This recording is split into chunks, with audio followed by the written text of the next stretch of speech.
When I first started my research some years ago to try to find answers to two questions people were asking me, these were people out of work who wanted to know what they should do next. And they said, if I use resumes, agencies, or ads to find work and I don't find anything, what's plan B? The other question they asked was, how do I go about changing careers if I don't have time to go back to college or back to school to learn a new trade?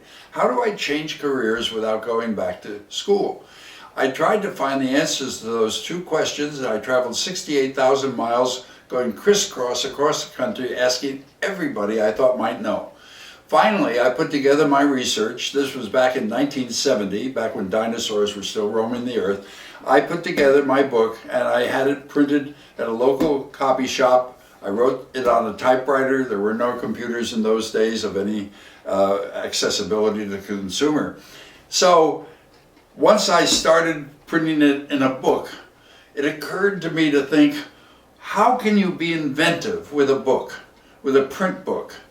Obviously, information and books have changed over the years. They used to be parchments in the great Alexandria Library in Egypt back in the BC period.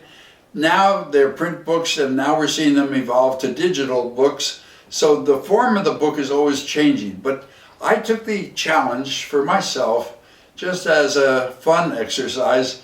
If we stick with the print book, how is it we could reinvent the print book without evolving into a different form?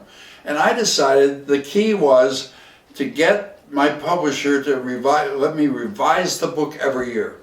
So I've come out with a new edition. This is a partial stack of the different editions of my book, all of them called What Color Is Your Parachute? But as you can see, varying in thickness and length from year to year. I set myself the goal, can I reinvent the concept of the print book? And I decided yes, by a simple idea. Do loads of research to find out what's happening that year, and then actually rewrite the book. Not revise it, rewrite the book. And so typically I spend 4 months a year rewriting the previous edition for the new edition. I rethink the framework, I rethink the ideas, I try to polish and make them better. So although we have one title that's sold 10 million copies, we have one title called What Color Is Your Parachute? Actually, it's the title of 41 different books. And that's given me a great challenge and a great deal of fun, because I not only keep the book up to date, but if you go through the book year by year, you find you're having a different pathway to finding a better job and a better career.